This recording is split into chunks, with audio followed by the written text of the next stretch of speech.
While working downtown, I would run at lunch every day.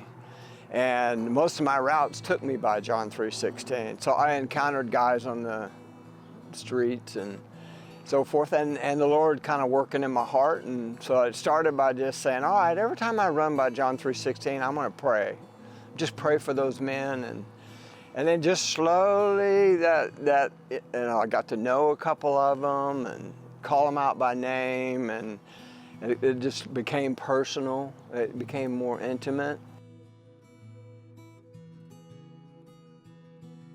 Got an invitation to start volunteering, and so I think it was to help serve lunch. And so that's how it started. I went to volunteer training and got my food handler's permit and started serving lunch. So I would leave work and run over and serve lunch real quick and then go back to work. And then from that, it just blossomed. I enjoyed that so much. It's one thing to run by a homeless guy and say a silent prayer. It's another thing to say, hey brother, I'm glad you're here. Running was introduced into my volunteerism when a gentleman who just hyper energy, just climbing the walls with energy, just one of these high energy guys that needed an outlet. And he said, hey, I want to start running. And I was like, okay.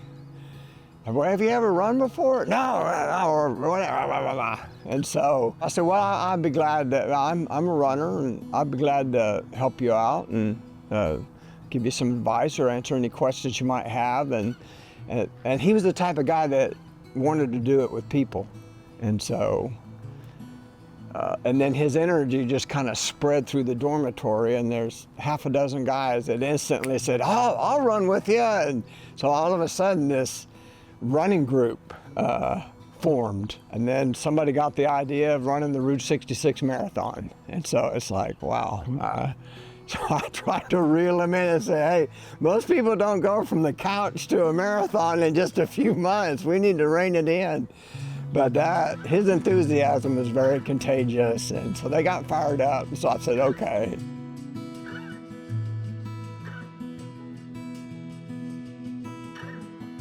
But it gave me an opportunity to speak into their lives about nutrition and hydration, but also about how the Lord may work in our life through sport. And so it was a wonderful opportunity to go deeper with these gentlemen and to use their passion, but also to try to keep it balanced and not lose sight of, well, now this is the primary goal that we're in this program, is to let the Lord work and transform our hearts. Running is just kind of what we do for fun. We had guys kind of come and go over the months, but I think there was five guys that ended up going through the entire build. They start you in corrals, corral A, B, C, and D, and we all started in the same corral, and they're just so nervous because there's thousands of people, thousands of runners. The energy level just through the roof, and they're scared, and to be able to pray with them, and I mean, we just circled up and prayed in front of all these people. Of course, there's a lot of people that love the Lord that run, but it's like it's a bold step to say, hey, you got 6 men, circled up, embraced and praying before the run. It's just an incredible moment. And we all knew that, hey, we're all going to run our own race. We're not going to run together. You've got to tackle this on your own. And I've prepared them for that moment.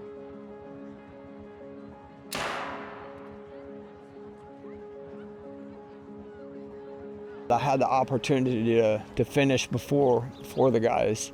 So I had the opportunity to wait at the finish line corral, and the finish is like 2 or 3 blocks long, so you have to make a hard right-hand turn. So I'm watching around the corner, and boom, here comes Tony, or boom, here comes Evan, and seeing each one of them come down that last 3 or 4 blocks or whatever it was, and they're struggling. Their bodies are racked with pain, and they've been wrestling emotionally with trying to finish this thing.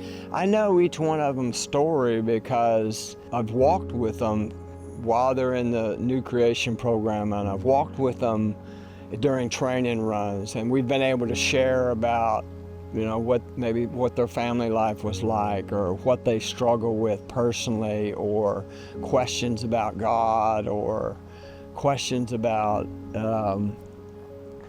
why things happened. And you know, when we're out there training and doing things together, we share life details. And so each one of them, they weren't just a runner to me, it was a man that has a past and has had difficulty.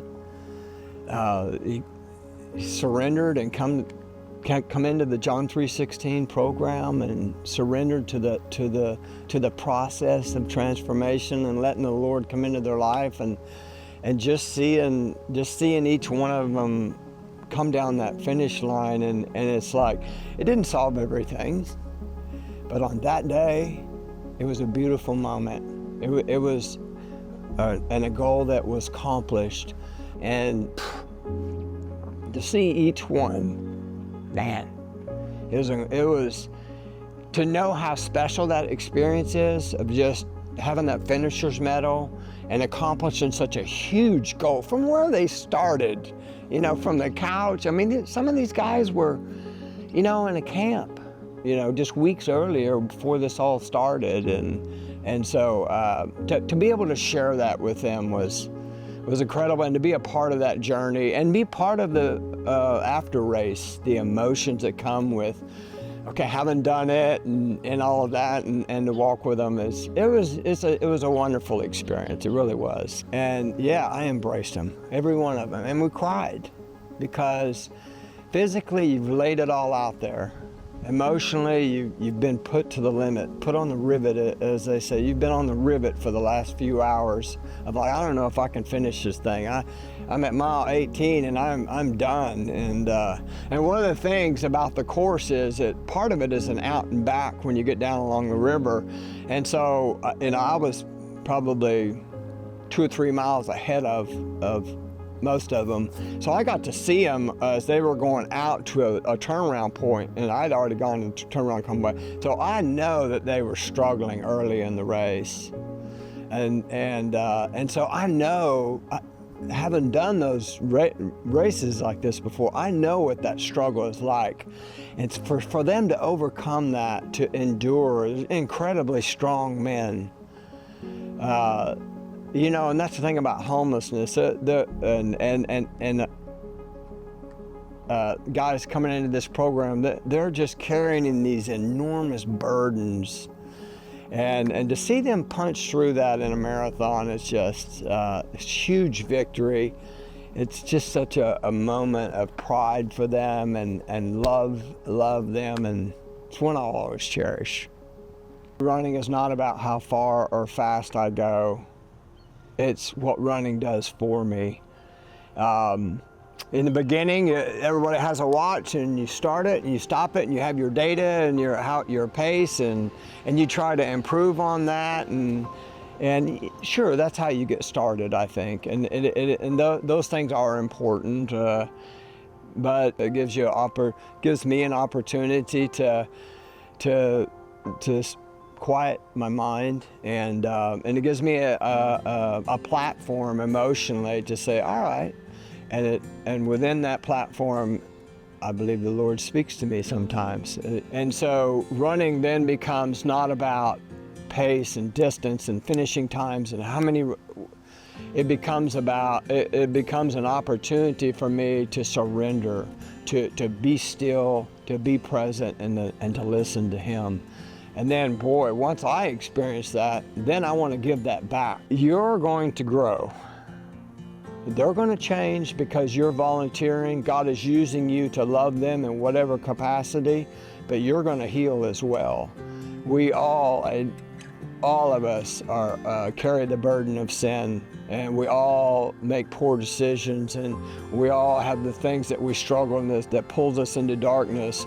And by being with other brothers, other volunteers, other people that need God's grace, we heal at the same time. If you're looking for an opportunity to reignite your spiritual journey, to reignite your passion for the Lord, to fall in love with Him again, you come out here and love these people that surrender their lives to this program. It'll change your life and change the trajectory of your life as well.